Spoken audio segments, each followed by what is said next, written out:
Okay, so we are going on to Chapter 6, which is linear graphs and models. So the last topic we did was linear relations, and we were talking about how we can, if we've got two variables, we can find the relationship between those two variables to work out what the value of each of those variables is.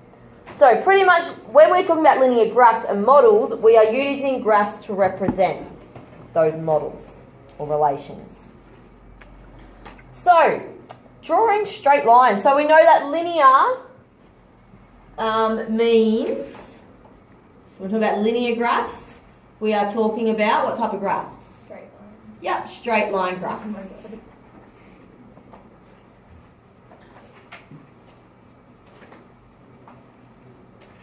So they are straight lines. There are no curvy lines, there are no wiggly lines, they are just straight lines. What form are linear graphs in when we look at, like, if they're written, what sort of equation? Yep, good. So our linear graphs are always in y equals mx plus c. So everything we're talking about, we are talking about y equals mx plus c.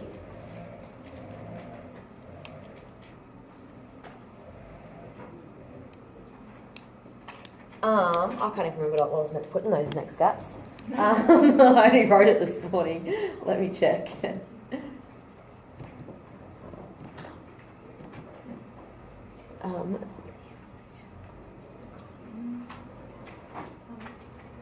Pretty sure that's what I was meant to say. Let me just double check.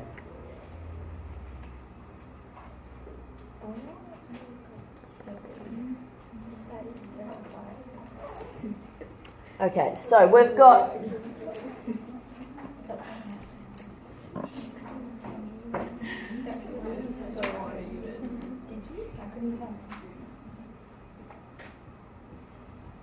linear equations are what we call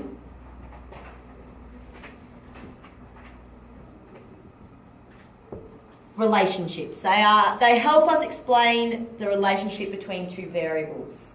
So we've got y equals 2x plus 5. That's the linear equation. That is explaining the relationship between the y and the x. And the y and the x are our two variables. So that is what the linear equation is doing. It's explaining the relationship.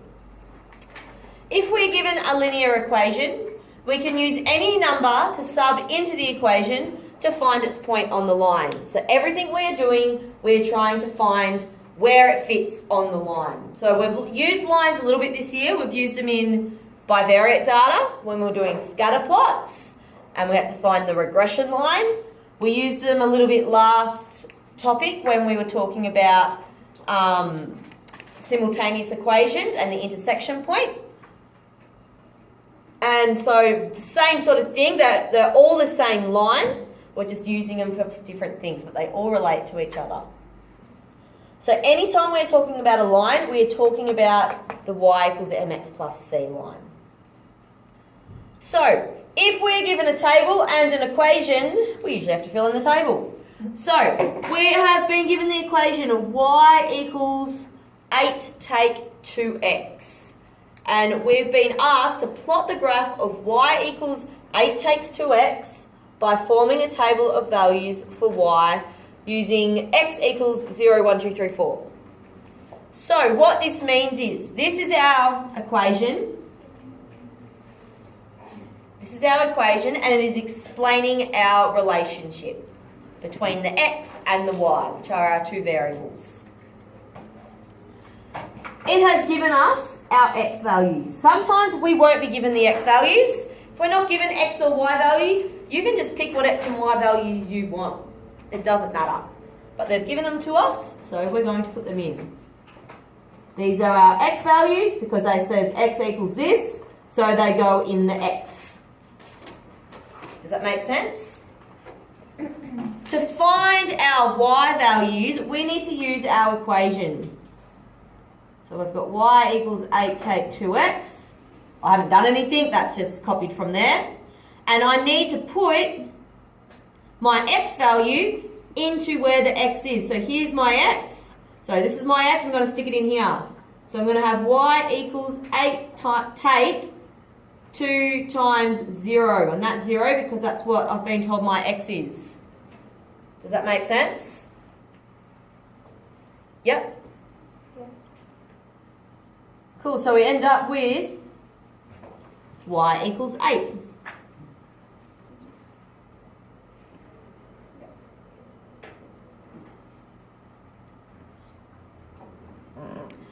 Then we do the exact same thing again.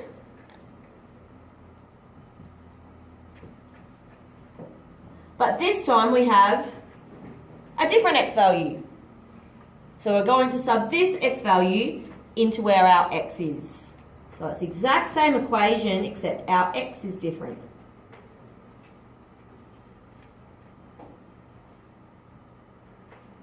So we should end up with y equals 6.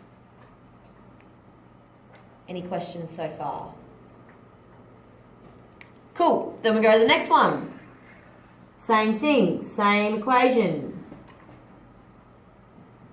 But we're subbing in a different x. Oops, I forgot to put my x in.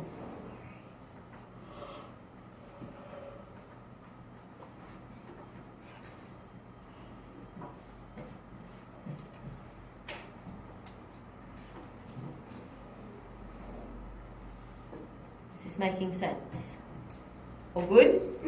Cool. Alright, so we do that for all of them. Just keep subbing in a different x.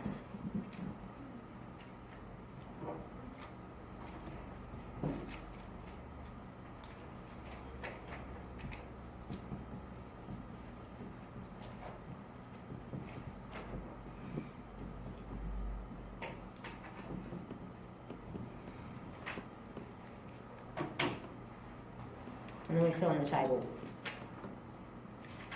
Any questions about that? Cool, can I move down? I'll take that as a yes. Thanks for being so involved in the class, everybody. No worries, Mrs. Ryan. Okay, and once, oh hang on, just wanted to, I forgot about that bit. Okay, oh no, that's right, we'll go down here. Okay, so just gonna rub that off. Let me just write the table over here.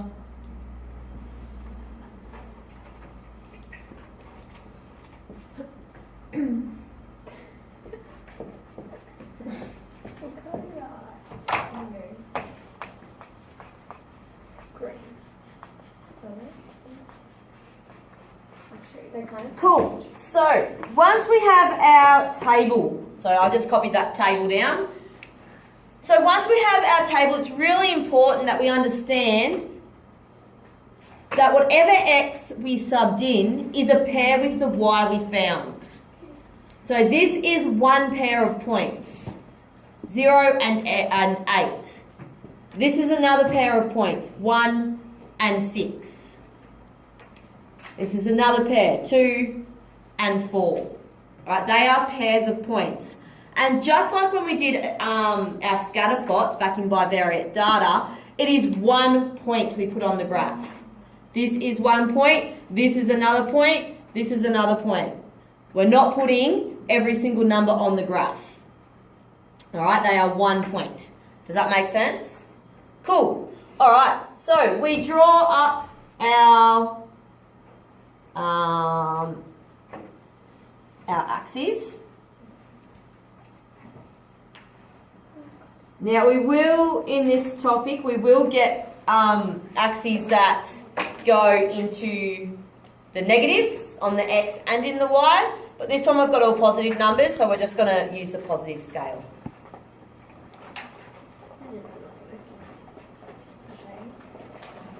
All right, our zeros are always on the line.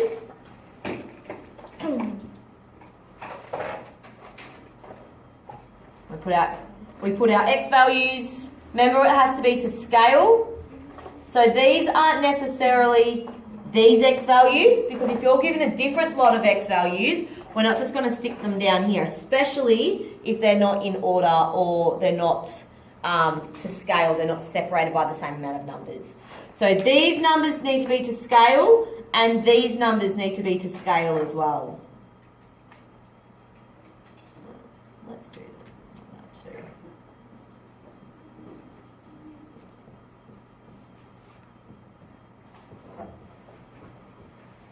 All right, these don't have to have the same scale, but your scale needs to stay the same throughout. So if I had x values, say, let's say I was given the x values 3, 7, 11, 12, I'm not just going to stick these numbers down here. That's not what that's saying.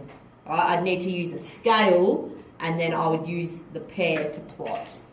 Does that make sense? So these numbers are not these numbers.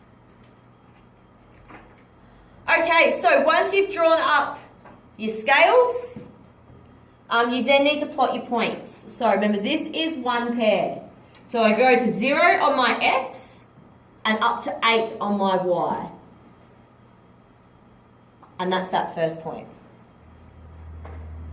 Then I go across to 1 on my x and up to 6 on my y. That's my second point. Go across to 2 and up to 4. That's my third point. Across to 3, up to 2, across to 4, and stay on 0. And these should be in a straight line. If they are not in a straight line, you have done something wrong. One of your calculations is wrong, because if we are doing linear equations, it should produce a linear graph. So then once you've done that, get a ruler, like I'm demonstrating, and rule your line. That was actually probably one of my better lines. Like I said, like I was demonstrating, I had an invisible one there. Make sure you use a ruler. Unlike some of you in your exam, but why are these wonky box plots? Did you use a ruler? No, exactly. I use like a rule on the side of like a pencil. So All right, any questions? somehow I use the ruler and my line is still wonky. Cool. All right. So what else we can do is we can also do this on our calculator. So get out your calculator. Yeah. Your calculator. All right. And what you need to do is on your main menu, you need to go to graphs and tables. And it should come up with y1 equals, y2 equals, y3 equals. Such a distinct sound. They just sound like technology. They do. Who is she? And then it goes away every time. How do you know Every time I take the case off it. Yeah, it's like a whip. Yeah. I bet you use All right, so graphs and tables. Anyone not know what I'm talking about? Okay, once you're in graphs and tables, you are going to type in the equation. So y1 equals. Now, if it's already got y1 equals, you don't need to type in y because the y is already there. So you just start from 8 take 2x. Does that make sense? You don't need to type in the y, it's already there. You must type in an x. If you don't type in an x, it won't work. Okay, so once you've typed that in your top left-hand corner, there is a button that looks something like that. You need to click that button and a graph should pop up down the bottom. Anyone not able to do that? Cool. So that's how we get the graph. We can also get our table of values. So to get our table of values, there is a button that looks like this, and it's got X, Y. Tap on that. Oh, actually, no. Hang on. It's like, No, before you do that, you need to set up your table. So there is a button that looks like this. That's your table button. Click on your table button, and a table should pop up. yes. All right, and you should have 2 columns of numbers. Anyone not got that? Cool. Then you go to the XY button. And then you do it. Go here. And your XY button should come up with start, Like that. end, step. Anyone lost? What is your step? 1. You want to go up by 1. What is your end? Your end is Cool. So then we've got our table up. Then we're just going to this one here. You want to start at 0. Anyone else lost? Because you know how else Yep. And then you get there. Yep, we'll get to that in a minute. How dare you? How dare you? I've been listening to you Yes, guys it is. play this all the time now. Really? It's only got 2 followers. I'm one of them. And I made mum follow as well. It's aggressive. What's going on? So wait. I just made my button do it. Oh. Yep, cool. So once you're on your table, so let's go back to your table now, Matt. Out of here. Once you're on your table, you need to make sure your start, end, and step are correct. So your start is the number we want to start our table at. So we want to start our table at 0, and it's relating to our X values. So we want to start our start at 0. What do we want it to end at? Well, we only wanted 4 values, so we can put in 4. If we want 10 values, we can put in 10, whatever we want. Let's say we're going to make it go up to 4, just because that's all it asked us to do. And your step tells us how many numbers we're going to go up by. Are we counting by 1s? Are we counting by 2s? Are we counting by 10s? Are we counting by 100s? So in this example, we were counting by 1s. And then if you go enter, you should get a table that has 0, 1, 2, 3, 4, because that's what we've asked it to do. We've asked it to start at 0, end at 4, and go up by 1s. And it should also have the exact same numbers we found over here. Did anyone's not show that up? Cool. So by doing this bit on your calculator, eliminates you having to do all the mathematical calculations. So you can put it straight into your calculator if you need to, if you would prefer. Any questions? Cool. So you can start 6A. 6A. Yeah.